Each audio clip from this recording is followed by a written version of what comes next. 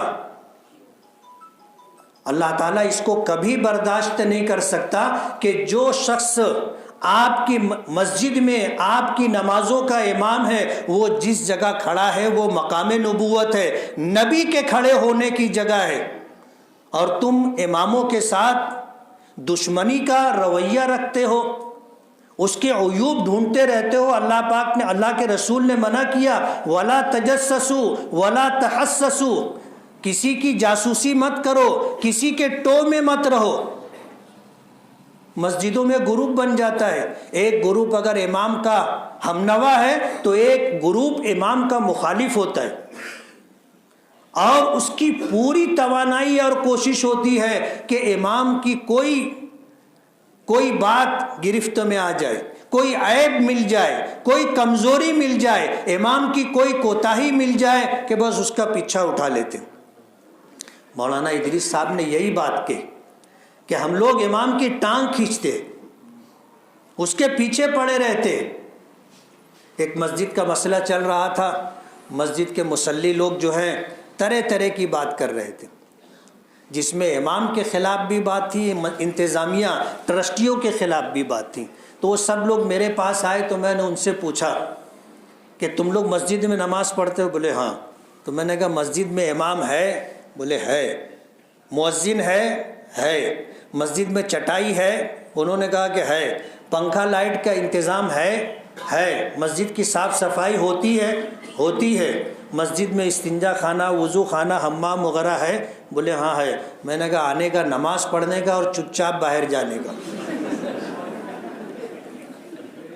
بس مسجد کی انتظامیہ اور امام کی ذمہ داری اتنی ہے، آؤ چپ چاپ نماز پڑھو، ساری سہولتیں مہیا ہیں، خاموشی سے باہر نکل کے چلے جاؤ۔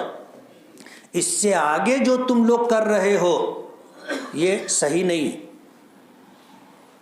کہنے لگے حساب، میں نے کہا ہاں حساب دلوا دیں گے، حساب دلوا دیں گے۔ تو جو لوگ چندہ دیتے ہوں گے وہ لوگ حساب لینے کے لیے آئیں گے۔ اب ہمارے یہاں تو یہ ہے کہ جب مسجد میں چندہ کیا جاتا ہے اور ڈبہ ان کے آگے سے گزرتا ہے تو ٹن سے آواز آتی ہے۔ سمجھ رہے میں کیا کہنا چاہتا ہوں؟ نوٹ نہیں ڈالتے، روپیہ 2 روپیہ 5 روپیے کا سکہ ڈالتے۔ جامع مسجد میں جب میں شروع میں امامت پر لگا بہت معمولی چندہ ہوتا تھا۔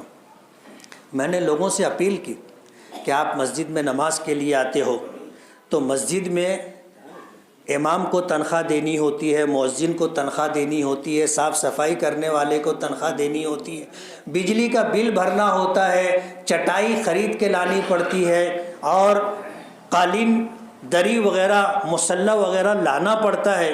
مسجد کے انتظام و انصرام ہے۔ آپ مسجد میں جیسے ہی آتے ہو تو پہلے دیکھتے ہو کہ پنکھا کہاں ہے، اور آ کر کے پنکھا چالو کر کے نیچے کھڑے ہو جاؤ۔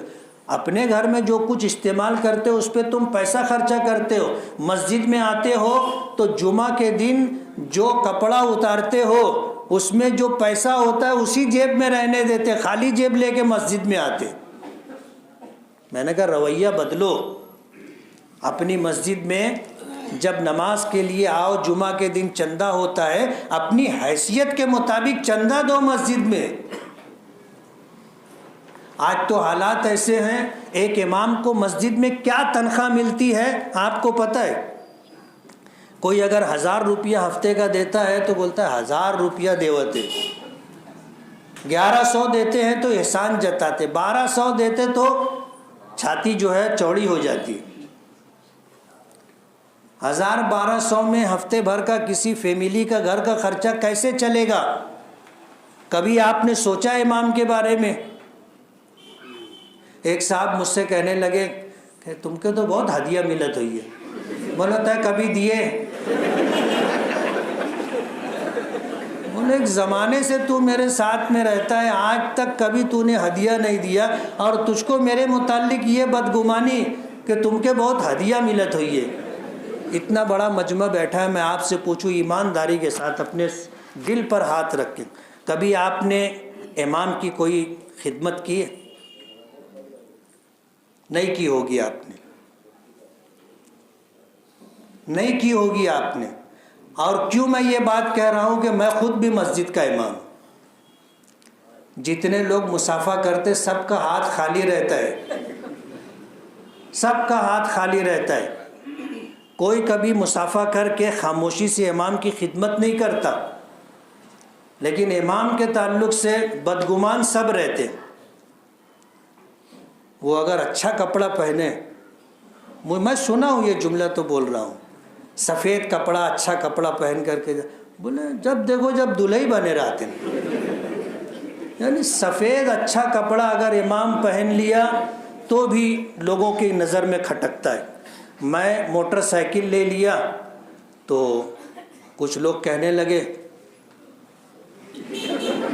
گاڑی سے آئے تو وہ اشارہ کر رہے تھے گاڑی کے لیے، تو میں دیکھ لیا، تو میں گیا ان کے پاس، بولا کوئی بات ہے کیا؟ بولے نہیں کوئی بات نہیں۔ بولے تم اشارہ کر رہے تھے میری گاڑی کی طرف۔ بولے ہاں معاف کرنا۔ میں نے کہا نہیں معاف کرنا نہیں، تم یہ چاہتے ہو کہ میں گدھے پہ بیٹھ کر کے آؤں۔ امام کو دیکھ کر اچھی حالت میں خوش ہونا چاہیے، تو اس کی اچھی حالت بھی مصلیوں سے مقتدیوں سے دیکھی نہیں جاتی۔ ایسا ایک گروپ ہر مسجد میں ہوتا ہے۔ یہ پیغام چلانے کی ضرورت ہے کہ جس مسجد میں امام کو تنخواہ کم دی جاتی ہے اس مسجد میں تعمیر کے نام پر چندہ نہیں دینا چاہیے۔ میری بات سے ابھی آپ کو اختلاف ہوگا، یہ در و دیوار پر جو آپ نے ٹائل لگائے ہیں اس کی ضرورت نہیں تھی، یہ علامات قیامت میں سے ہے۔ اللہ کے رسول صلی اللہ علیہ وسلم نے اس سے منع کیا ہے۔ ہم مسجدوں کی تعمیر پر لاکھوں روپیہ خرچہ کرتے ہیں، لیکن امام کو اچھی تنخواہ دینے کی ہمیں توفیق نہیں ہوتی۔ تنخواہ دینے کے لیے اگر بڑھانے کی بات آئے تو ٹرسٹیوں میں اختلاف ہو جاتا ہے. بولے تو کیا سمجھا تھا, کہاں سے لائیں گے, کہاں سے لائیں گے؟ تم کیا اپنے گھر سے دے رہے, اپنی جیب سے دے رہے؟ جو خدا دے رہا ہے تم دو, وہ خدا دے گا. تو ہم لوگوں کو امام کے تعلق سے اپنی سوچ بدلنا چاہیے, اپنا رویہ بدلنا چاہیے, احترام کی نظر سے دیکھیں, عزت کا سلوک کریں اور خاموش خدمت کریں. اس بات کی کوشش کریں کہ امام کو اچھی تنخواہ ملے. یہ کوئی فقیر نہیں ہے کہ آپ کے دروازے پر بھیک مانگنے کے لیے آئے گا. یہ سفید پوش شخص ہے جو اپنی عزت ڈھانپ کر کے آپ کی مسجد میں خدمت کر رہا ہے. 5 وقت آپ تکبیر تحریمہ کے ساتھ نماز پڑھ کر پہلی صف میں دیکھو تو آپ کو اندازہ ہوگا کہ کتنا مشکل کام ہے. اور امام سردی ہو, گرمی ہو, بارش ہو, حالات اچھے ہو, خراب ہو, وہ بیمار ہو, تندرست ہو, خوشی کے موقع میں ہو, غمی کے موقع میں ہو, نماز کا وقت ہوتا ہے, سب کچھ چھوڑ چھاڑ کر کے اسے آنا پڑتا ہے. اور اگر امام کبھی تاخیر سے آیا اور وضو کر کے سیدھے مصلی پر آ گیا تو بولتے یہ گلہ امام ہے.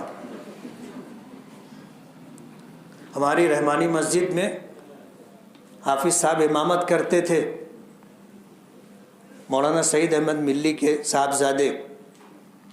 رحمانی مسجد کے مصلی لوگ یہ بات کہتے تھے. کبھی اتفاق ہو گیا, آدمی کسی کام میں تھا, پہنچا, وضو کیا, سیدھے مصلی پہ چلا گیا, بولے یہ گلے امام ہے. مجھ سے کچھ لوگ پوچھنے لگے, بولے ایسے امام کے پیچھے بولتا ہے سنت پڑھے تو جیسے مصلی ویسے امام,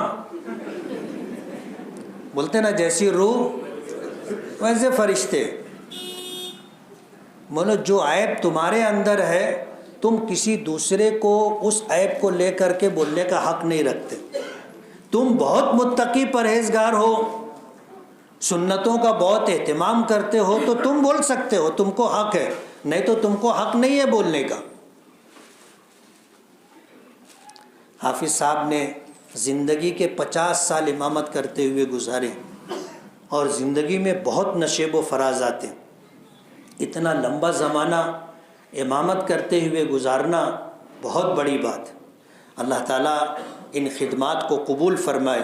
جتنی نمازیں پڑھائی ہیں, جتنے بچوں کو قرآن کریم سکھایا ہے, جتنے لوگوں کے عائلی گھریلو سماجی مسائل حل کیے ہیں, جتنے لوگوں کے لیے دعائیں کی ہیں, یہ سب اللہ کی بارگاہ میں شرف قبولیت پائے اور یہ چیز دنیا اور آخرت میں عزت و سرفرازی اور سرخروئی اور کامیابی کا ذریعہ بنے.